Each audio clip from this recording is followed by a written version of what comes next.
Minus 69 hits, and your neighbors stop saying good morning and start thinking, how many calories is this guy worth? Food gone, heat gone, humanity also gone. Hanfang tried being nice, saved his crush, let her in, and got hit with the cleanest betrayal combo ever. Sweet talk, fake love. Then her boyfriend walks in and ends him for his supplies. Run 1, he got looted. Run 2, he wakes up before the freeze. Same people, same trap. But this time, bro comes back prepared and broken. He can multiply food like it's creative mode, and before the apocalypse even starts, he stacks everything else: fuel, heat, weapons, supplies. So while everyone else is outside freezing and fighting over scraps, Hanfang is inside. Endless food, stocked base, warm, safe, living like it's not even the apocalypse. Back to the early arc. Suddenly someone starts yelling our boy's name. Hanfang walks to the door, shivering, checks through the peephole, and it's Huana, his crush, barely able to stand in the cold. Man doesn't even hesitate, opens the door and pulls her inside. Next second she jumps him and kisses him. No warning, no buildup, straight attack. Hanfang is stunned, brain completely offline, because yeah, this is his crush. She keeps going, putting full effort into it, and he's just standing there like, what just happened? Then she confesses, says she always loved him, says after going through the apocalypse she realized he's someone who truly cares about people. And she doesn't stop there, grabs his hand, makes him feel her heartbeat, tells him she's ready to do anything with him. Straight emotional physical combo. Textbook setup. And our boy, yeah, he's falling for it. While he's busy imagining his life finally turning around, she presses even harder, literally rubbing her thigh between his legs, pushing him deeper into that trap. Now he's completely off balance emotionally. But even then he still tries to hold himself back, saying she means a lot to him, but this isn't the right situation for something like this. Bro tried, but Huan is not done. She tells him to close his eyes and just enjoy the moment. He listens, closes his eyes like an innocent kid about to receive happiness for the first time. And then, boom, first kiss turns into first death. Her boyfriend comes in and smashes his skull. No hesitation, no drama, just straight execution. Hanfang drops, blood everywhere, body twitching, and Huana, shocked, but not because she feels bad, just because she didn't expect it to be that brutal. Her boyfriend shuts that down immediately. No excuses. In this world, kindness is just loot waiting to be claimed. And that's exactly what they do. They celebrate finding his supplies. Meanwhile, Hanfang is lying there, drowning in his own blood, unable to move, watching the two of them enjoy the outcome. That's his final view. Betrayal fully delivered. So in that last moment, he makes it clear if he ever gets another chance, he's done being someone else's tool. No more nice guy, no more getting played. His consciousness fades. Darkness takes over. Then suddenly a warm light appears, pulling him in. For a second he thinks it's heaven, but nah, not that easy. His entire being gets torn apart in pain, like his soul is getting shredded piece by piece. Then he wakes up, in his bed, sweating, breathing, alive, and immediately confused, because a second ago he was dying. Now everything's normal. The world looks fine. No apocalypse. Sunlight feels warm. Real warm. The kind he thought he'd never feel again. He waits, checks again. Still normal. Then he looks at the calendar, June 28, and that's when it clicks. The apocalypse is supposed to start on July 15, meaning this isn't luck. This is regression. He's back, weeks before everything goes to hell. Same world, same timeline, but this time he knows exactly what's coming. Hanfang wakes up, and his face immediately shows that mix of shock, confusion, and what the hell just happened. Because yeah, bro just died, and now he's back like nothing happened. But something's clearly off this time. His hand, specifically, won't stop glowing red. Not hurting, not burning, just glowing like it paid the electricity bill. He tries to shake it off, wave it around. Nothing changes. The feeling is warm, almost comfortable, which somehow makes it even weirder. At first he thinks maybe his brain is still glitching from dying, but then out of nowhere he sneezes, and boom, the same hand switches from red to bright green. Now the confusion levels go up instantly, because this isn't just a visual change. The energy feels different, and worse, he can't control it. The glow suddenly expands, gets stronger, and he's just standing there panicking like, yo, chill, except it's not chilling. Then just as randomly as it grew, it starts shrinking back down. But unlike the red glow, this green one clearly behaves different, unstable, unpredictable. He drops down to sit, and that's when it hits him. His body feels drained, like someone just pulled the battery out of him. So yeah, green glow equals energy gone. That part is not fun. Frustrated, he waves his hand again, trying to figure it out, and suddenly it clicks in his head. This is exactly like those power fantasy stories he reads. Reborn MC, weird ability, probably broken as hell. At least that's what he hopes. So naturally, genius move, he grabs a knife to test it, and nothing happens. No reaction, no glow interaction, just him standing there looking dumb with a knife like it's gonna unlock DLC. And to make it worse, his stomach starts growling because of that energy drain earlier. So now he's not only confused, he's hungry too. He checks the fridge empty. Completely empty. Great. Bro came back from death just to starve faster. Situation's getting worse, so he needs anything edible before he passes out again. Then he spots a jar of roasted soybeans. Not fancy, not exciting, but food is food. He grabs one, pops it in his mouth, and instantly the thing explodes into a full bean plant. Just like that. No delay, no warning. And at the same time, the green glow disappears, and his exhaustion is gone. Full reset. Now he's staring at it like, okay, now we're talking. He grabs one of the sprouts, checks it properly, and realizes, yeah, this is his ability, not theory anymore. This is real. Food multiplication or growth or whatever this is, definitely broken if used right. He wants to study it more, obviously, but priorities first. He almost passed out once already, so step 1 is securing supplies before the apocalypse hits again. Straight to the supermarket. Next scene, he's moving through a busy crowd, normal people doing normal things, completely unaware that their world is about to freeze into hell. Meanwhile, Hanfang is walking through all of it with a brain full of calculations. 2 types of glowing hands. Red stable, green unstable with energy drain, and the key moment was when the green glow touched the soybean and turned it into something usable. That's the pattern, but he still doesn't fully get the mechanics, and that annoys him. While he's thinking, someone calls out to him, and of course it's her. Hyuna. Same face, same voice, same person who got him killed. Still looks beautiful. Seeing her again hits him, because this isn't just a crush anymore, this is the person who set him up and watched him die. Quick reminder, he chased this girl for 3 whole years, tried everything, played nice guy to the maximum, and deep down he already knew he was just backup material at best. Now add betrayal and murder on top of that. Yeah, anger spikes instantly, but he doesn't explode. He holds it in, because going crazy now would just ruin everything. He calms himself down, locks that rage away for later, because revenge is not something you rush like an idiot. Right now, survival first. Hyuna notices him spacing out, waves her hand trying to get his attention, acting all concerned like nothing ever happened. He snaps back, keeps it polite, even compliments her looks, smooth, controlled, nothing extra. She plays along, calls him a smooth talker, and immediately tries to pull him into going shopping together, thinking she still has him wrapped. But this time, nah, Hanfang just walks past her, no hesitation, no second thought, treats her like background NPC, and that hits her harder than anything, because she wasn't expecting rejection from the same guy who used to orbit around her. Reality check delivered, clean and silent. Hanfang already sees through Huan completely. No confusion this time. No maybe she's different. Nothing like that. He knows she's only being nice because she wants a walking wallet. And yeah, that script already got him killed once. He's not signing up for round 2. So he cuts it off mentally right there and moves on, because bigger things are coming. His target is the Waldemar Shopping Plaza, the richest supermarket in the area, the kind of place that had everything stacked to the ceiling. And in his previous life, the second the Arctic apocalypse started, this entire place got wiped clean in one night like a speedrun loot mission. Nobody even knows who did it. Just gone. So this time, he's not being late to the party. He's here early to take everything he can. Man's got a full survival list ready. Food, winter clothes, medicine, fuel, daily necessities. The whole I refuse to die again starter pack. Only problem? Bro is broke. Like actually broke. Big plan, 0 funds, classic situation. He's standing there thinking how to fix this when suddenly he gets a notification saying he's eligible for a 170,000 loan. And right there, his brain flips from survival mode to big brain mode. Because let's be honest, who's repaying loans when the world turns into a freezer? Exactly. Nobody. So he goes all in, downloads every loan app he can find, starts stacking money from everywhere like a man building his villain origin fund. No hesitation, just future me is not paying this back. Meanwhile, Hyuna is somewhere else throwing a silent tantrum because her backup option dared to walk past her like she doesn't exist. That hit her ego harder than the cold ever could. She's out here calling him a pathetic loser, complaining he doesn't even have a car, basically coping hard because things didn't go her way. And right on cue, a car pulls up and honks at her. She looks over and yeah, it's Hanfang, same guy she was just trash talking, now sitting in a car like he upgraded his life in 10 minutes. Instant mood switch. He steps out, casually tells her he just bought the car, drops a line about his father making money overseas and sending him cash, and adds that he was busy taking his dad to the airport earlier. Clean, simple story. And it works. Her entire attitude flips immediately, because now in her head it's not rejection, it's oh he was just busy. She even apologizes for bothering him earlier, then switches into full performance mode. Teary eyes, soft voice, acting hurt, like she didn't just mentally roast him 5 minutes ago. Professional level acting, honestly. Hanfang watches all that and plays along perfectly. Calls her foolish, pulls her closer, tells her he wouldn't ignore someone as important as her. Exactly what she wants to hear. And just like that, she's hooked again, thinking she's back in control. She starts suggesting going out, movies, dinner, building that same trap again, and right in the middle of it, he just dips, straight up, says he's busy, got too much stuff to carry back, and walks off like the conversation didn't matter. Timing is perfect, just enough bait, then gone. Now she's confused again, looking at all the stuff he bought, wondering what he's doing, and he just shrugs it off, saying he bought it because he felt like it. Then he adds one more thing, tells her he got her a present. That's it. That one line is enough. She leaves happy, thinking she secured the deal, already imagining what she's getting. Meanwhile, Han Fang is walking away with the same kind of smile. Both of them think they're playing the other, but the difference is, only one of them knows the future, and he's not sharing that advantage with anyone. When the world collapses again, when everything freezes over and people start turning into animals for survival, he's going to be sitting safe, while the same people who used him before start begging. And this time, he's not the nice guy anymore. He already decided. Huana and the guy who killed him, both of them are on the list. Revenge isn't a maybe, it's scheduled, because in 2 weeks everything changes. Heavy snow is going to fall across the planet, temperature dropping to -20 at first, then sinking lower and lower over the next month until it hits -70. At that point, going outside isn't even an option anymore, it's suicide. The entire world gets buried in snow, and from that moment on, food isn't just important, it's everything. Han Fang brings everything back to his apartment, and packs it tight, clean, and covered like a pro hoarder who doesn't want to look like one, making sure nothing screams, this guy is stockpiling for the end of the world. And for the risky stuff, the heavy or suspicious supplies, he schedules night runs so nobody sees anything. Because yeah, survival is one thing, but not getting robbed before the apocalypse even starts is another. He already knows power supply is going to collapse when things go south, so he doesn't gamble on that either. He secures fuel, and not just a little, a full year's worth, because if the grid dies, his backup better not. Heating is the next problem, because once the cold hits, normal systems won't keep up. So he brings in a construction crew and has his place modified, reinforced, adjusted to survive what's coming, turning his apartment into something closer to a bunker than a home. And on top of that, he sets up a dedicated storage room, organized, hidden, easy access. By the time all of that is done, July 14th is already here, 1 day left before the world decides to freeze itself into hell. And with supplies checked off, the only thing left on his list is his ability, because even he knows stacking food alone won't carry him forever. Not in a world where everything is trying to kill you slowly with cold. So he sits down with the same soybeans he used before, the ones his power turned into actual food. And now it's time for a proper test. Problem is, he still doesn't fully understand what triggers the ability, so this is half experiment, half gamble. He eats, waits, checks himself, and after going through half the plate with 0 side effects, no weird reactions, nothing going wrong, he confirms it. This food is safe, meaning he can produce and consume it without killing himself, which is already huge. But the main question still stands, what actually activates that glowing hand? So he moves on to testing, opens the fridge, looks for anything else he can try, different vegetables,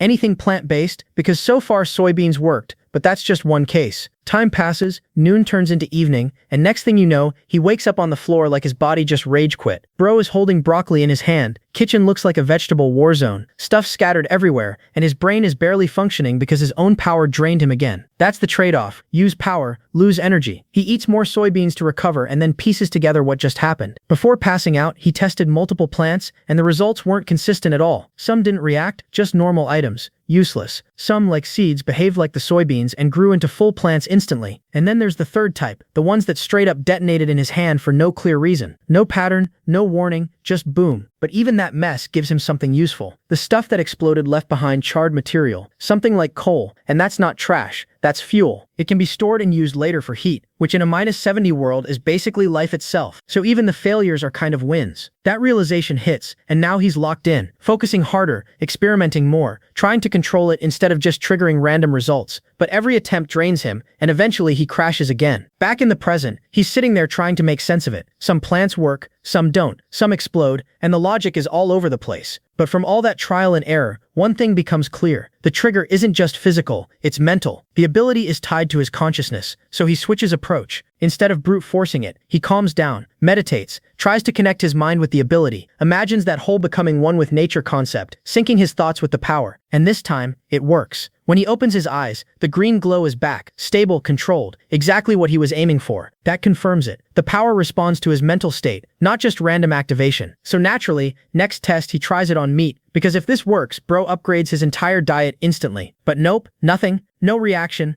no glow effect, just dead meat staying dead meat. He tries focusing, pushing it, basically begging the ability to do something, and still nothing. That's when reality hits him again. If this doesn't change, he's stuck living off plants. Then he remembers something from earlier during meditation. 2 colors. Not just green, but red too. So far, he's only been using green, meaning there's still one part of his ability untouched. So this time, he closes his eyes trying to reach that second side of his ability. And this time, it actually responds. His hand lights up red. And the moment it touches the meat, the thing twists into a nasty spiky blob that barely even looks edible anymore. Immediate reaction, disgust. He tosses it away like it offended him personally. Then walks up again because yeah, ugly or not, this is still data. He pokes it, grabs it again, checks carefully, trying to understand what just happened. At first glance, it looks cooked, which makes him think maybe the red glow is just heat. But the more he looks, the more that idea falls apart. This isn't cooking, it's the opposite. The structure is breaking down, like the meat is going backwards into decay, and just like that, it clicks. Green speeds things up, pushes growth forward. Red drags things backward, breaks them down into disintegration. Now that's a combo worth testing. So he doesn't waste time, he brings both hands together with the meat, green and red at the same time, and boom, a yellow flash hits. When it settles, the meat is no longer that small piece, it's a bigger fresh slab, bigger than before, clean, usable, but something's missing. The soybeans he had in his hand are gone, which means they didn't disappear, they merged, combined into the result. That's the trade. He checks the meat again, and yeah, it looks fresh, better than before, like it just came out of nowhere brand new. Now he's actually impressed. This isn't just survival anymore, this is control over resources. He tries again, aiming to repeat it cleanly, but this time it fails. Completely. Everything turns black. Result ruined. No control, no output. He slams his hands on the floor out of frustration. Because yeah, one success doesn't mean mastery. But he stops himself from spiraling. There's time. He's already learned a lot in one day. Green grows, red breaks, yellow combines. That's more than enough progress for now. He just needs control. If he masters this, he's not just surviving, he's dominating. Then reality taps him again. Food is great, but food doesn't stop people. And in an apocalypse, people are worse than the cold. So now he needs a weapon. Simple thought, but right as he's about to act on it, he notices it. The snowfall has already started. Same as last time. Heavy snow. Wrong season. July turning into winter overnight. That's the signal. The apocalypse has officially begun. But he doesn't stop. He knows once it hits -45, moving outside becomes a death sentence. So if he's getting a weapon, it has to be now. Problem is, guns are illegal, so it's not like he can just walk into a store and pick one up. While he's thinking, he notices a loudmouth nearby, some broccoli-haired clown yelling about how he's the younger brother of some big shot, using that typical "I've got connections" nonsense to win an argument. Han Fang recognizes him instantly. Same neighborhood, same annoying behavior. People even gave him a nickname, Homeless Joe, a guy who pretends to be important, always talking about deals and projects, acting busy while doing absolutely nothing. The kind of guy who flexes imaginary success, useless most of the time, but maybe useful now. Han Fang approaches him, acts like they go way back, introduces himself as Xiao Han, plays into the guy's ego perfectly, and of course, Homeless Joe falls for it instantly, apologizing for not remembering because he's been so busy. Busy doing what? Nobody knows, not even him, but that's not the point. Han Fang pulls him aside, lowers his voice, and explains that he needs a gun. That hits Joe like a brick. Suddenly the act drops a bit. He's shocked, asking why the hell anyone would need that. He even tries to back off, warning that guns aren't a joke, they're illegal, and even with connections, it's risky business. For once, the clown is thinking straight. Han Fang doesn't hesitate. He makes up a story on the spot, says it's self-defense, says he got into a fight with some guy who disrespected him, spat in his face, so he beat him up in public and humiliated him. Now he's worried about retaliation. Clean, believable enough, nothing too complicated. He just needs Joe to think there's a reason, something worth the risk, and he leaves it there, letting the story sit, waiting to see if this fake big shot actually has the connections he keeps bragging about. So Han Fang finishes his little revenge-flavored backstory, explaining how the guy he beat came back with his whole squad the next day and absolutely folded him, turning him into a punching bag from head to toe. And yeah,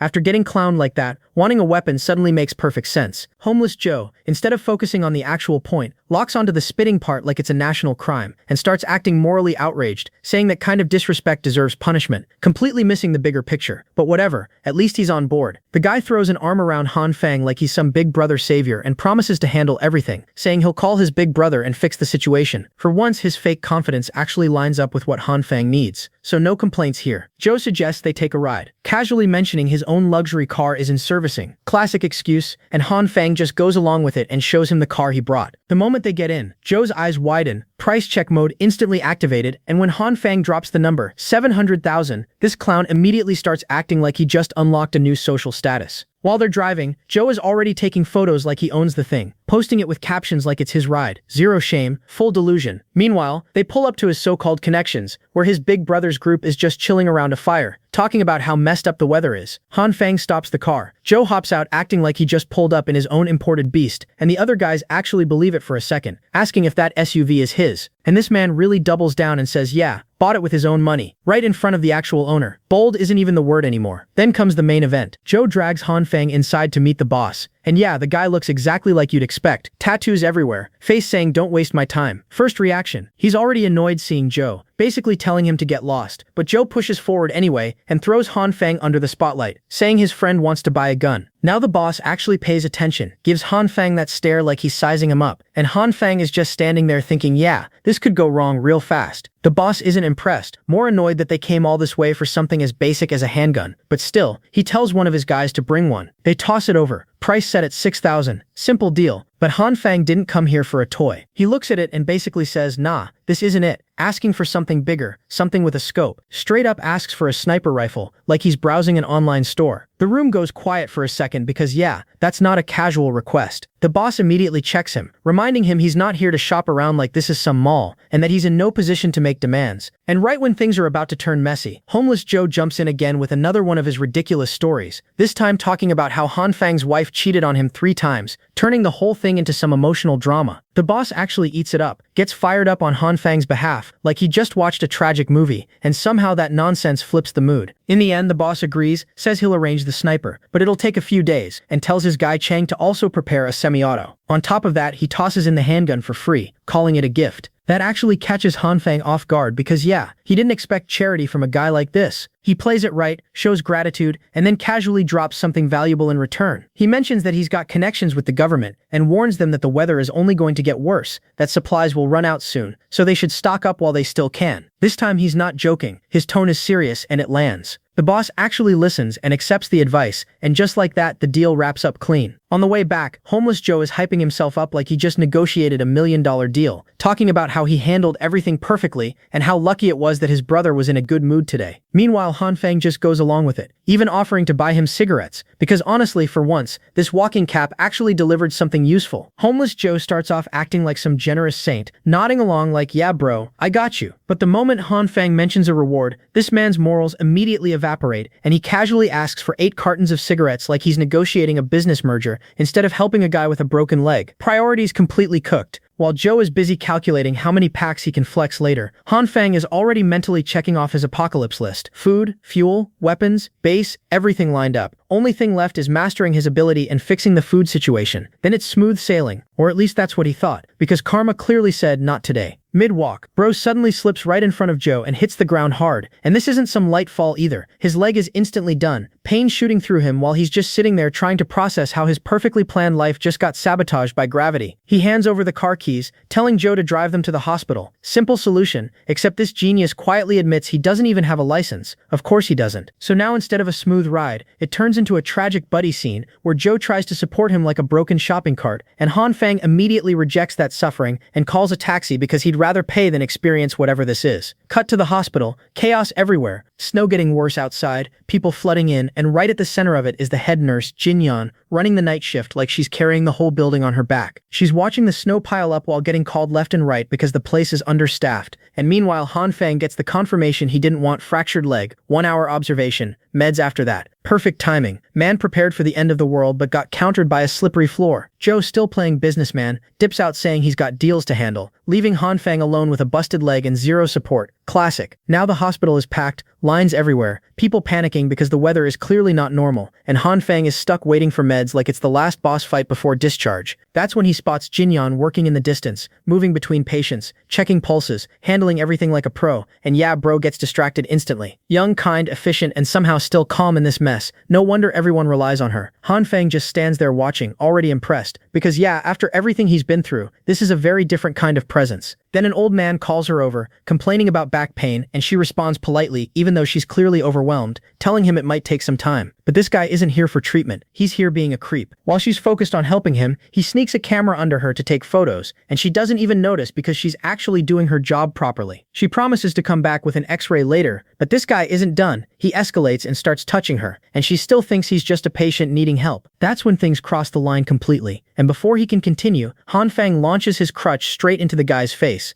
No warning, no hesitation, just full send. The old man drops. The nurse gets startled, asking if he's okay, and Han Fang casually apologizes, saying he doesn't know how to use a crutch. Yeah, right. While the guy is panicking, Han Fang grabs his phone, and the moment he sees the photo in the gallery, his expression changes completely. That calm act drops instantly. He calls him out on the spot, exposes everything, and threatens to call security, saying it'd be better to lock him up than let him roam around doing this again. He doesn't hand the phone back either, makes it clear that if this guy tries anything again, that photo is going public. The old man is stuck, can't argue, can't fight back, just forced to sit there after getting exposed like that, and for once, someone actually shut him down before he could get away with it. The old man doesn't even even try to argue anymore, he just bolts. Yeah, the same guy who was crying about back pain a second ago suddenly unlocks Olympic sprint mode and disappears out of the hospital like his spine just got factory reset. Even Jinyan is standing there confused at how fast that injured patient recovered. Meanwhile, Hanfang is just looking at the situation like, yeah, some people really think the world runs on stupidity. He shows her the photo straight up, makes it clear what that creep was doing from the start, and hands her the phone so she can deal with it properly. Jinyan is genuinely grateful, takes the phone, but then her brain catches up and she realizes, wait, wasn't his leg broken?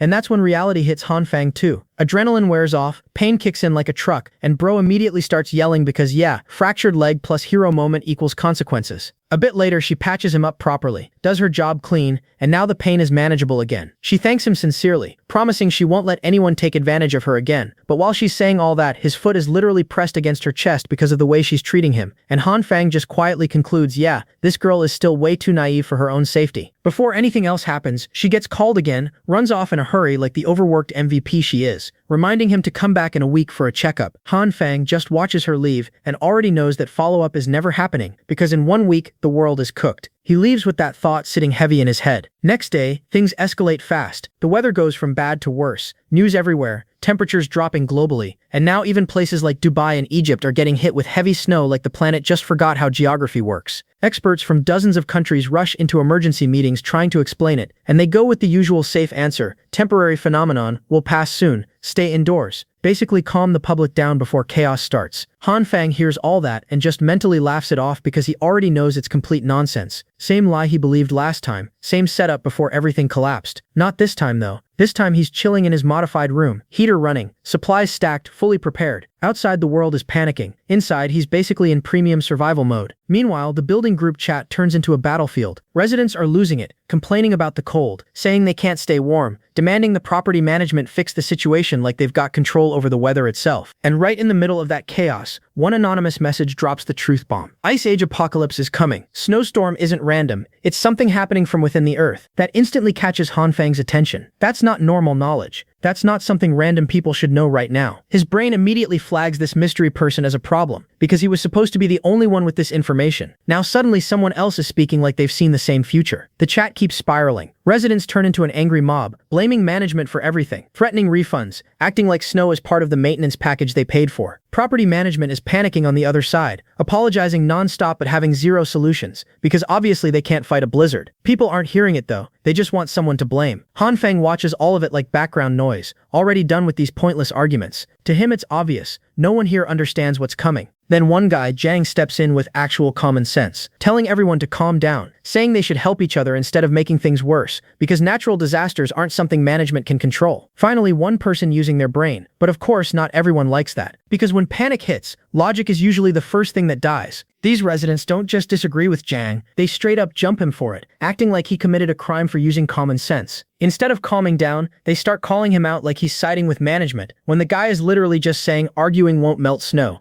Jang keeps trying to explain he's not taking sides, he's just being realistic, but logic and panic don't mix, and this crowd clearly chose panic. Their only goal is simple, clear the snow so they can go shopping, because starving isn't part of their life plan. Jang still tries one last time, pointing out that even if they clear the entrance, the roads outside won't magically be usable, so walking might be the only option, since clearing paths is way easier than clearing entire roads. Basically, the only guy thinking ahead gets treated like a villain. Hanfang watches all this and instantly recognizes the wise speaker vibe. And yeah, his expression says it all. This isn't their first time crossing paths, and it clearly didn't end well. Then another guy jumps into the chat. No speeches, no philosophy, just straight facts. If you want food, get outside and start clearing it yourself, because talking isn't going to fix anything. Drops the message and logs off like a boss. That blunt attitude actually works better than logic, because now people start moving. Another guy volunteers, and slowly more residents join in, even the ones who clearly don't look built for snow labor. Survival finally beats ego. And of course Hihuna shows up. Hanfang sees her name and already knows something's off, because her suddenly volunteering isn't charity, it's strategy. And yeah, exactly that. She steps in looking helpful, but it's just bait. The moment guys see her out there, they start stepping up, doing the heavy work, while she conveniently participates from a safe distance. Classic move, maximum benefit, minimum effort. Hanfang logs off with that exact expression of yeah, she's still the same, because nothing about her has changed. Then she messages him, not because she cares, because she knows the old version of him would have folded instantly. She asks for food supplies, throwing in a seductive picture to push her luck, trying to play the same game again. Han Fang sees it, rates the effort mentally, but that's about it. Broken leg aside, even if he could move, he's not that guy anymore. So instead of playing along, he sends back a reply that hits her nerves directly, and it works. She's instantly irritated, the plan backfires, and for once she's the one annoyed. Quick recap hits, third day since the blizzard started, temperature's already dropping hard, but it's still early stage. Heating still works, internet's still alive, so people are distracting themselves instead of preparing. Han Fang, same situation, physically stuck with a broken leg, mentally bored out of his mind. He's scrolling endlessly, trying to pass time, but even that gets old fast. He realizes real quick that isolation hits harder than expected, especially when you can't even move properly. Still, nothing else to do, so he keeps scrolling. Then something actually catches his attention, a news report about a guy with insane regeneration. Fell from the 15th floor, body completely wrecked, bones shattered, organs damaged, and yet he started healing on his own like nothing happened. That flips a switch in Han Fang's head. If abilities like that exist, maybe his can do more too. So he tries it, activates the green light, focuses on his broken leg, tries to heal it. Nothing. Tries again, still nothing. Same result every time. The ability just doesn't respond the way he wants. So he gives up for now, slumps back, disappointed because for a moment he thought he found a shortcut. Hours pass, scrolling continues, and eventually he drifts off to sleep. And then the dream hits. He's dressed in primitive clothes, riding a massive goat like it's completely normal, with an entire herd of goats flying alongside him. Not walking, flying. The whole scene looks ridiculous but real at the same time, like he's leading some kind of goat army. Everything is moving smoothly, until suddenly the goats stop mid-run, slam to a halt, and the one he's riding throws him straight off its back, ending the ride just like that. Lands badly, and yeah, his already broken leg takes another hit. Before he can even process it, one of those flying goats walks up and starts licking his injured leg. Now instead of feeling blessed, bro is just disgusted. Like, what kind of medical treatment is this? And he pushes the goat away. Big mistake. The goat gets offended, pulls out a tongue that has absolutely no business being that long, wraps it around his leg like a grappling hook, and yanks it upward. The moment that tongue makes contact, his leg starts healing instantly, like damage just got erased. That's when he snaps awake, sweating like he just survived a nightmare DLC. Still trying to process what he just saw, he suddenly notices something. His leg is glowing green. Not imagination, not leftover dream effects, actual energy, actively repairing the injury. He carefully unwraps the bandages, puts his foot down. No pain, zero. The same leg that was wrecked is now working fine. So yeah, that dream wasn't random. It triggered something. But the catch, it only worked while he was asleep. Now obviously curiosity kicks in. Instead of playing it safe, Han Fang grabs a knife and decides to test it the hard way. Handshaking and everything, but he still does it. Results pending. Meanwhile outside, the residents actually managed to do something useful for once. The mob that was arguing earlier is now out there clearing snow, and thanks to everyone pitching in, the path to the main gate is finally open. Credit goes to Jang for pushing the work together agenda, even if they roasted him earlier for it. He gives props to the old man who worked the hardest. The old man returns the praise to the twins, and everyone's playing nice for 5 minutes straight. Rare moment. Then Jinyan shows up, trying to walk through the snow and immediately struggling because yeah, hospital shift plus snow terrain isn't a good combo. The twins step in, help her up, then go right back to work like actual decent humans. Jang notices the snowfall getting worse, and tells everyone to hurry up, grab supplies, and get back fast before things escalate further. Right then, the old man remembers something and hesitates, but Jang pushes him to speak. So he drops a rumor. A few days ago, someone in the building was seen bringing in a truck full of supplies, acting like they were just moving in. Jang brushes it off at first. Sounds normal enough, but then comes the detail. Gas tanks and a fireplace. That's not normal moving behavior. That's someone preparing for something big. Suddenly it doesn't sound so casual anymore. Before they can dig deeper, the twins return and some random guy who was clearly eavesdropping jumps in. Curious as hell about this mysterious prepper. Instantly gets hit with a snowball by Jinyan for slacking instead of working. Jang steps in, shuts the chatter down, and tells everyone to move out since the path is clear. Jinyan's ready to head for supplies too, but the old man still isn't done. He asks Jang directly,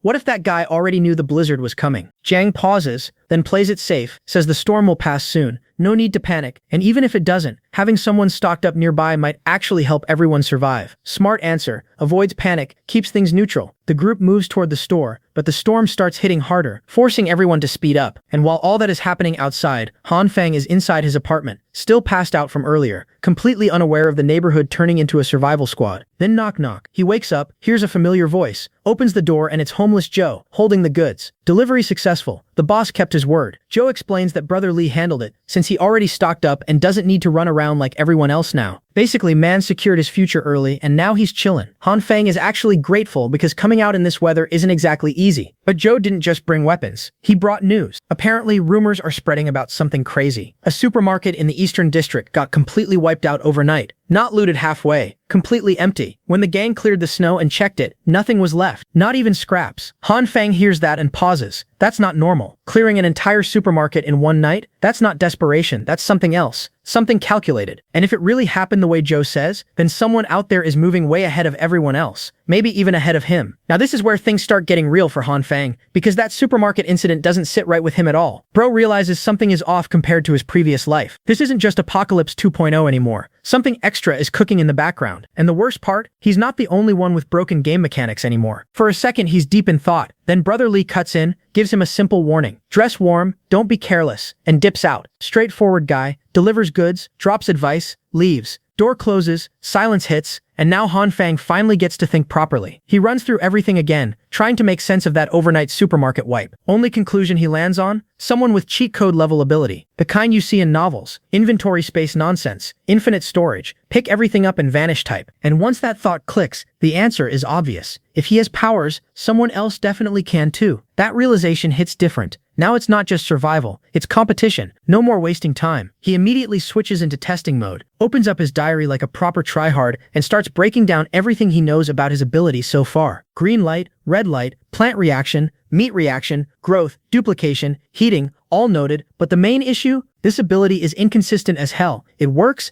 until it doesn't. Soybeans have like a 10% success rate. Meat? Even worse. Basically RNG gameplay with real consequences. And right on cue, the power decides to embarrass him again. He activates it on a soybean. Boom. Instead of a plant, he gets a nasty green cloud and a useless stinky rock in his hand. Not even a cool failure, just straight garbage. At this point, yeah, frustration is building. This ability is powerful, but unreliable, and that's dangerous. So he locks in. No shortcuts, no whining, just practice. Hour after hour, testing, failing, repeating. Bro basically turns his apartment into a mini-lab. By evening, he finally gets a win. A proper soybean plant, fresh, alive, pods and everything. Clean success. But it wasn't easy. He's sweating like crazy, energy drained, but he finally cracked part of the system. And here's the key discovery. This ability isn't random. It's timing-based. The green energy isn't constant. Different items need different durations of exposure depending on their nutritional value. If you stop too early or go too long, you fail. And when you fail, you get that same burnt, useless rock. So basically, it's not just power, it's precision. And then it clicks for him. This isn't just power usage, it's like a rhythm game. You have to hit the exact timing window. Too slow, too fast. You lose. Perfect timing, success. Up, down, left, right. Except instead of buttons, it's energy flow and control. Catch the right moment, stop at the critical point, and boom, you get results. Now that he's got plants somewhat figured out, he moves on to meat, and instantly realizes this is a whole different level of pain. Same concept, but way harder. Mess up the timing even slightly, and instead of food, you get black sludge. Not even edible, just straight up cursed paste. Still, the principle should be the same, so he keeps trying, and keeps failing. Chicken leg after chicken leg, boom, gone. Explode, melt, turn into garbage, repeat. No progress, just failure stacking up. The process is way more sensitive than plants, and every attempt drains him more. At this point, it's just a cycle of trying, failing, resetting. Again,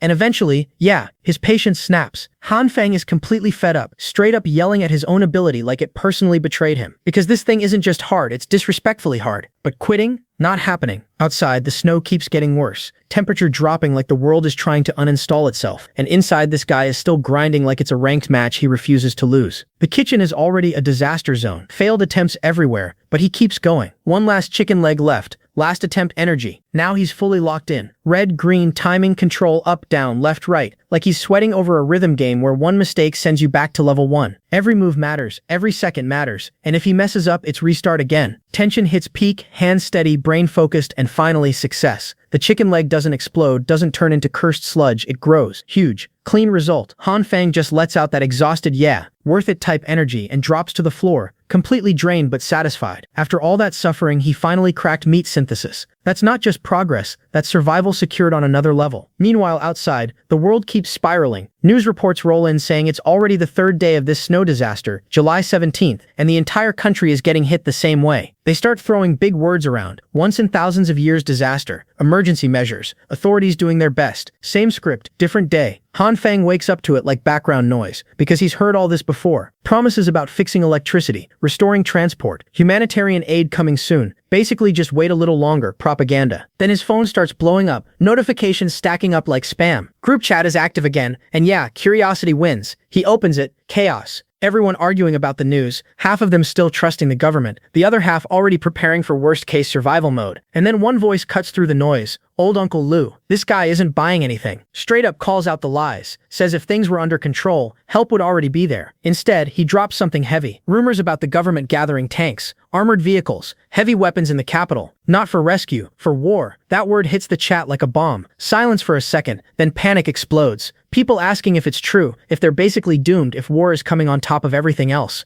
Hanfang just watches, interested, because yeah, this lines up with fragments of what he remembers. This isn't just a natural disaster anymore. Then Zhang steps in again, trying to stabilize the situation. He says if there's even a chance this is real, they need to act now, not panic. Some residents are already running out of supplies, and with government help uncertain, they need to rely on themselves. His plan? Organize, help each other, share resources. To prove he's serious, he puts half his own supplies on the table. Not talk action, people start reacting. Some agree immediately, others hesitate, but momentum builds. One guy supports the idea and even drags Hyewon into it, probably trying to look good or get her attention. But Hyewon flips instantly, switches to her weak innocent mode, saying she doesn't have extra supplies, acting all helpless. And right on cue, her fan club jumps in to defend her like she's the victim. Same pattern, different day. That little drama almost derails the whole plan. But eventually, people start contributing anyway. Food, clothes, medicine, stuff starts piling in. Zhang thanks everyone, keeps it moving, and realizes they need structure, not chaos. Too many people, too many resources, so he suggests assigning certain residents to manage everything properly. So just like last time, Zhang smoothly puts himself at the top of this so-called emergency committee, acting like the savior of the building while setting up the perfect system to control who eats and who starves. Hanfang reads that announcement and immediately smirks, because yeah, he's seen this movie before. Same script, same fake hero energy, same ending, people getting robbed politely in the name of distribution. Fast forward, July 19th, 5th day of the apocalypse, and now the temperature has dropped to a clean -40. Not cold, disrespectfully cold. This is the day central heating finally gives up and dies, and suddenly everyone realizes they were living life on easy mode till yesterday. Now it's survival DLC. People start panicking, trying anything. Tiny fires, random setups, just to not freeze inside their own homes. And yeah, just like before, it's only getting worse from here. Meanwhile, Hanfang, living like a final boss. Failed experiments turned into charcoal fuel, fireplace running perfectly, table stacked with cola and strawberry cake like it's a normal evening. And this guy is chilling playing single-player games while the outside world is getting deleted. Priorities? Perfectly aligned. Of course, peace doesn't last. Phone rings. Some block leader on the other end, talking about we're clearing the roads in 20 minutes, need manpower in the basement. Bro really thinks this is a snow day, not an extinction event. Hanfang almost roasts him on the spot but holds back. No point making enemies yet. Low profile matters more than ego right now. So he sighs, gets up, and heads down. First look at the entrance and yeah, reality check hits everyone at once. The snow didn't just pile up, it sealed them in. Everything they cleared before, gone. Completely erased, like it never existed. Volunteers are already pissed, but still stubborn enough to try opening the door. They call Hanfang over. Everyone stacks up, pushes together, and the moment that door cracks open, the storm doesn't knock, it invades. Snow floods in like it owns the place, wind slicing through them, visibility gone, breathing feels illegal. Step outside and you're basically signing your own death certificate. Hanfang instantly regrets leaving his couch. This isn't go outside and help, this is go outside and disappear. Even the others finally get it. No hero complex survives that kind of cold. And right on cue, the king of bad decisions shows up. Brother Lee, aka Homeless Joe. Man walks in like he's about to solo the blizzard, starts calling everyone cowards, talking big like the storm is just a minor inconvenience. Meanwhile, everyone else is shivering, trying to explain basic survival logic to this guy. But nah, logic isn't invited today. He finishes his cigarette like it's his power-up, then charges straight into the snow like some low-budget anime protagonist, starts punching the snow, yelling, acting like he's unlocking some hidden ability. For a moment, dude actually digs a human-sized hole, and then silence. Next thing you hear, muffled cries for help from under the snow. Yeah, reality hit him harder than the storm did. They drag him out, face purple, body half frozen, looking like the boss fight ended before phase 1 even started. That's when everyone finally accepts it. This isn't something you brute force. Door gets shut immediately. No more hero plans. Hanfang walks over, checks on Brother Lee, not because he respects him, but because dead idiots bring trouble. Then he tells everyone to move to the basement car park, find whoever's in charge, and figure things out there. No point standing at the gate arguing with a blizzard that doesn't care. They head down, and compared compared to outside, the underground parking actually feels like a luxury zone. Not warm, but at least it's survivable. Above ground is hell. Down here, just the waiting room before things get worse. Down in the basement, Mr. Jang is already in his natural habitat, center of the crowd, calm face, soft voice,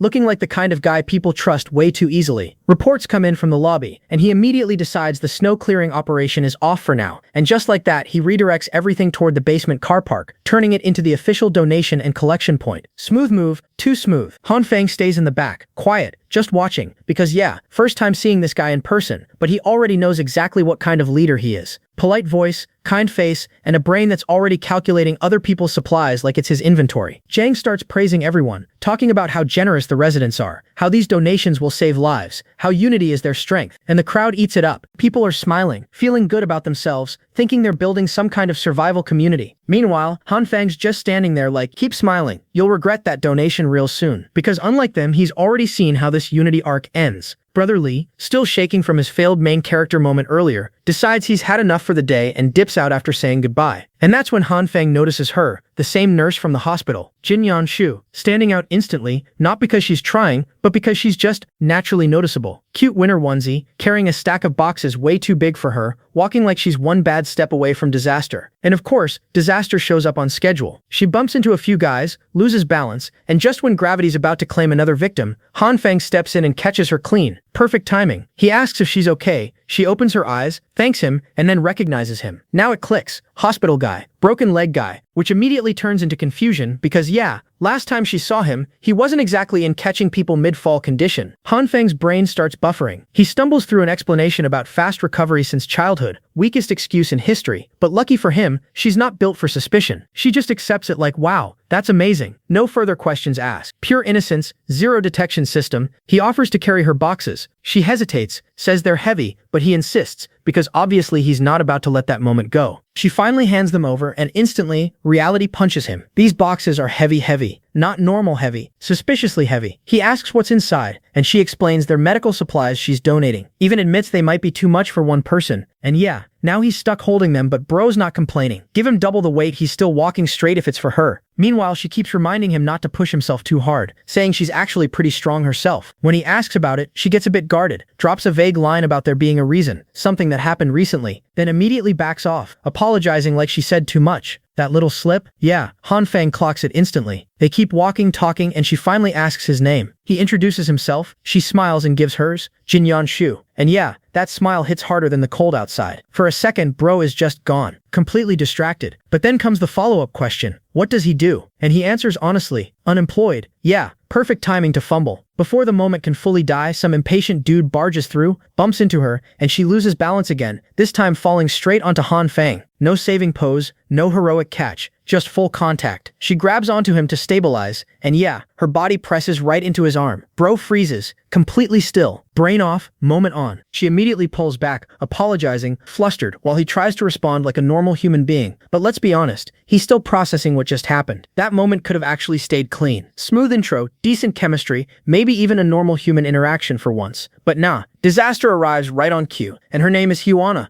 Looking half dead from hunger and cold, she drags herself in like a walking red flag with frostbite, and the first thing she does, latch onto Han Feng like she found her personal food supply again, straight up pressing herself against his arm, asking who the pink-haired girl is, like she just caught him cheating in a relationship that never existed. Ji-hyun instantly senses the awkward energy spike and nopes out of the situation. She grabs the boxes back, says she just needs to log the supplies, and dips toward the donation area. And just like that, Han Feng watches a perfectly decent interaction walk away, while this parasite clings onto him again. He asks what she's even doing here, and she spins it instantly. Came for supplies, was worried about him, noticed he's been quiet. Bro scratches his head, plays along, says he was about to message her. She calls him out immediately, saying he looked pretty busy chatting with someone else. Then comes the real goal. Asks if he has extra food, says she's almost out. Classic, straight to business. And here's where Han Feng doesn't get mad. He smiles, because now he's the one playing. He tells her he doesn't have much either, but he could share, just not with people who ignore his messages. Then he steps closer, grabs her waist, and casually asks if she's willing to come stay with him for a few days. Smooth delivery but with a trap built in. That caught her off guard. For a second, she actually loses her composure, then immediately resets, pushes him away and switches back to her acting mode. Soft smile, controlled voice, says if he wants to talk, they can just do it online. Clean rejection, wrapped nicely. Han Fang doesn't push it, turns around like he's done, starts walking off. That's when desperation kicks in. She grabs him, stops him, starts talking about how he's changed, how she's always been serious, how she doesn't want people thinking she's using him for money, so she just needs time, full performance, puppy eyes included. And yeah, if this was his first life, he folds instantly. But this time, he's just watching the act, because he's already died once to this same script. Now he's not here to believe it, he's here to expose it. He thinks it through fast. No need to go hunting for her boyfriend. Last time she brought the guy to him herself, so this time he'll just let history repeat, but with better preparation. Back then, it was a steel bat. Now, he's got something way more convincing waiting, so instead of blowing things up, he backs off, laughs it off, says he was just joking. Now she's the one feeling awkward, thinking she overacted for nothing. He tells her he'll wait for her message and bring food tomorrow. Clean exit, both of them smiling, both of them lying. She walks away with that same ugly smirk creeping back onto her face, thinking she's still in control. What she doesn't realize, this time, she's the one getting played. And Han Fang, he enjoys it, quietly. 2 days pass, no message from him. Instead, her phone turns into a complaint factory. Angry texts, frustration,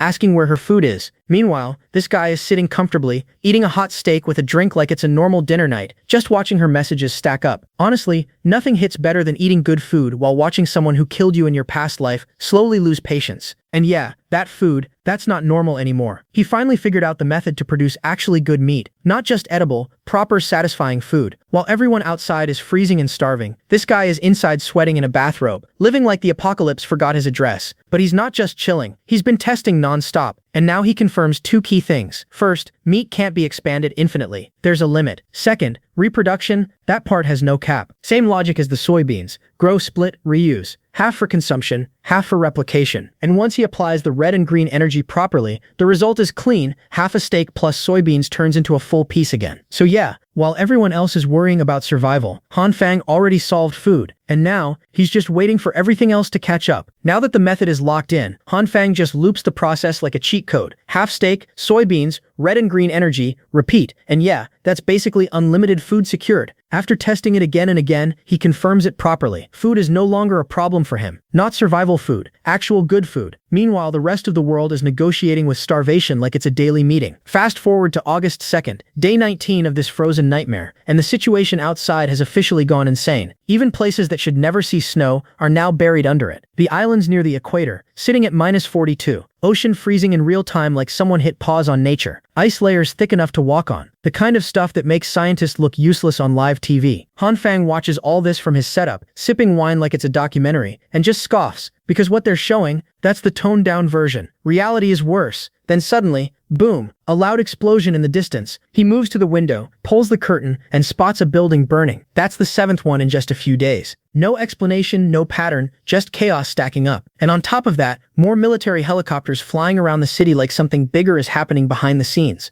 Nobody knows what's going on, and that's exactly what makes it worse. Down in the basement, things aren't any better. The survivors have basically turned it into a marketplace for desperation. People trading whatever they can, arguing, exploiting each other, and right in the middle of it, Mr. Jang is still playing his role. Calm voice, kind face, handing out resources like a saint, while controlling everything behind the curtain. Today, Han Fang decides to step into that mess himself, not because he wants to help, yeah, not happening, but because he needs information. The moment he leaves his room, the cold hits him instantly, like a reminder that outside his little fortress, the world is still trying to kill him. He already regrets coming down, but he pushes through because something important is coming. He remembers it clearly, a rebellion that started from this exact place. So he observes, quietly. Lines are long, way too long. That tells him everything. People are running out of supplies fast. And at the front, one guy is already losing it, complaining about how he donated multiple boxes but is now getting scraps in return. Just a canned item and a sausage. That's it. Jang responds smoothly. Of course, equal distribution, fairness, unity, all the right words. The guy demands his stuff back, but that's not happening. Jang sifts the angle immediately, talks about the bigger picture, promises future compensation, money later when things stabilize. But yeah, money later means nothing when you're starving now. And just like that, the crowd flips. Instead of supporting the guy, they start attacking him, calling him shameless, telling him to move along, acting like he's the problem for wanting more food for his family. Mob mentality kicks in hard, all under the influence of that committee. Han Fang just watches, because he already knows both sides are playing dirty. The committee won't return anything, and the crowd is hiding behind fake morality. Everyone's acting righteous until hunger gets personal. And then, the legend returns. Brother Lee. Except this version, completely nerfed. The guy who was punching snow like a maniac earlier, now looks like he lost a fight with reality itself. Thin, shaky, face-strained, barely holding it together. Han Fang sees him, and yeah, it's obvious, this man is not okay. Lee tries to act normal, says he's fine, just cold. But even he can't keep that act for long. Finally admits it, he's struggling. No food left, just drinking water to suppress hunger. Brother Lee finally admits the truth. Back when everyone was playing charity hero, he dumped most of his supplies into that committee thinking the storm would end soon. Now the storm didn't end, his food did. And those tiny rations they hand out, yeah, not even enough to keep a grown man standing. Classic case of generosity speedrunning into starvation. Han Fang listens, already seeing the opportunity. He pulls Lee closer and quietly offers a deal. Small job, simple task, and in return, 4 packs of instant noodles and 2 sausages. That's it. In this world, that's not a snack, that's a contract. Brother Lee pulls back like he just heard heaven calling his name. This man almost cries. He thinks Han Fang is just being a good little bro trying to help him survive. Meanwhile, Han Fang is calculating like a businessman. Cheap investment, long-term benefit. Lee grabs him, promises loyalty like he just signed a lifetime agreement, and says he'll handle whatever job it is. Food later, job first. But hunger hits harder than loyalty, so he heads straight to line up for rations. Han Fang watches him go, satisfied. For the price of some noodles, he just hired himself a full-time information collector. No more freezing trips downstairs for intel. Efficient. Slight guilt? Maybe. Enough to change his plan? Not even close. Everything's smooth, until fate decides to throw hands.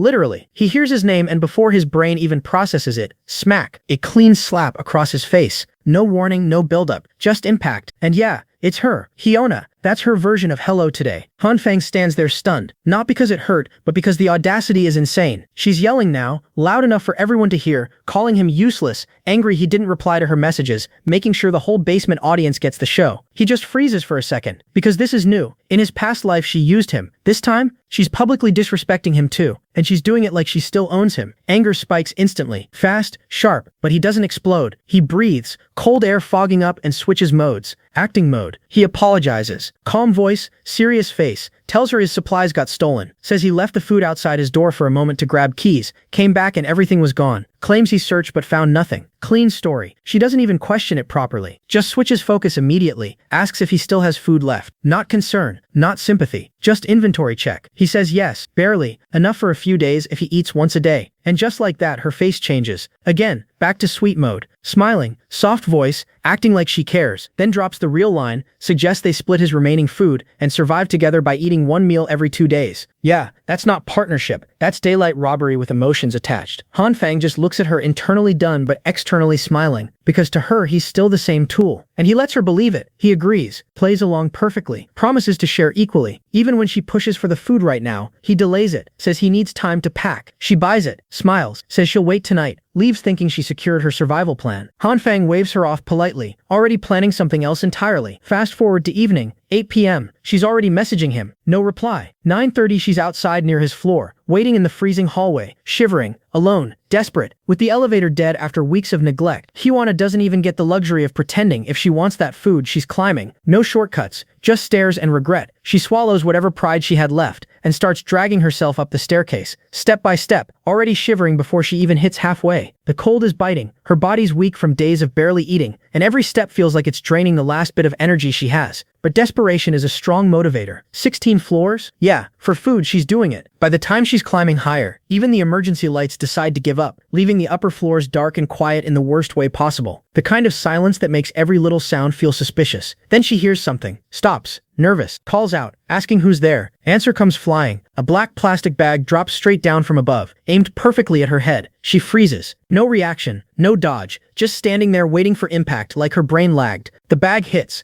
loud and right on cue the lights flicker back on. White dust bursts everywhere, filling the stairwell. She's covered, head to toe in flour, and right in front of her, Han Fang, casual as ever. He claims he just woke up, rushed down after seeing her messages, and when the lights went out, he accidentally dropped the flour bag. Total accident. Absolutely believable. Completely fake. She's standing there, covered in flour, cold, disgusted, barely holding her expression together as that sweet mask starts cracking for a second. Meanwhile, Han Fang is internally enjoying every second of it. This wasn't an accident. This was scheduled, and he's not done. He lifts another plastic bag and tells her he packed up his remaining food for her. She checks inside, and yeah, it's trash. Moldy food, rotten meat, stuff that looks like it should have been thrown away days ago. Straight garbage. Han Fang scratches his head, acting clueless, saying he worked hard to keep these leftovers. Then flips it instantly, acts offended, tells her to give it back if she doesn't want it. Now she's stuck, because starving hits harder than pride ever will. She grabs the bag back fast, says she wants it. Han Fang just looks at her, really looks this time. The same girl he used to chase, the one he thought was untouchable, standing here covered in flour, digging through rotten food like it's treasure. She doesn't even pretend anymore. Starts rummaging through the bag right there, looking for anything edible. Even grabs the leftover flour like she just hit jackpot. Same flour she got blasted with a minute ago. No thanks, no goodbye, just turns and leaves. Han Fang doesn't care. That garbage bag, that's not kindness, that's payback. And if it messes up her stomach for a few days, even better. Showering in this cold? Not happening. She's walking around like that for a while. He heads back satisfied, but then something feels off. Subtle. Movement. Behind him. He doesn't react immediately. Just keeps walking like nothing's wrong. Reaches his door, and then perfect timing, he turns the tables. Slips behind the door, waits, and the moment the shadow follows, he grabs them hard and slams them down. Straight aggression, ready to throw a punch, then stops, because it's not who he expected. It's a girl. Messy hair, half-asleep expression, thick glasses, just staring at him like her brain hasn't even loaded the situation yet. No panic, no scream, just blank. Han Fang pauses, confused now. A stalker, sure, but not the kind he imagined. She doesn't say anything, doesn't react, just looks at him. Now he's curious, because someone following him at this hour isn't random, and silence like that, that's not normal either. So yeah, if she won't talk, he's going to make her. Han Fang tries the direct route first, threatens her, tells her he'll strip her coat off right there in the freezing cold if she keeps playing mute. Harsh but effective? Not even close. The girl doesn't flinch, doesn't panic, doesn't even blink differently. At that point, he's done entertaining it. No reaction. Waste of time. So he lets her go with a warning, basically telling her next time she won't get this kind of mercy if she keeps spying on him. Simple. End of interaction. Or at least, that's what he thinks. He turns to leave, and suddenly feels a tug on his sleeve. Yeah, she's not done. He looks back, confused now. This girl hasn't said a single word, but she's grabbing him like she's got unfinished business. Still silent, still staring. Han Fang tells her to stop that creepy staring and either speak or leave, but again, nothing. No defense. Instead, she just points somewhere and starts pulling him along. Now even he gets it. She's trying to show him something, so he follows. They reach her room, and the moment he steps inside, the difference hits instantly. Warm, bright, comfortable, completely disconnected from the frozen hell outside. Han Fang pauses for a second, genuinely caught off guard. Then he looks around. Boxes, everywhere. Stacked supplies filling the space. Sure, some are empty and there's trash scattered around, but that's not the point. The point is, she has this much left, weeks into the apocalypse. That's not luck, that's preparation. And now Han Fang's thinking the same thing. This quiet, expressionless girl, she might not be as random as she looks.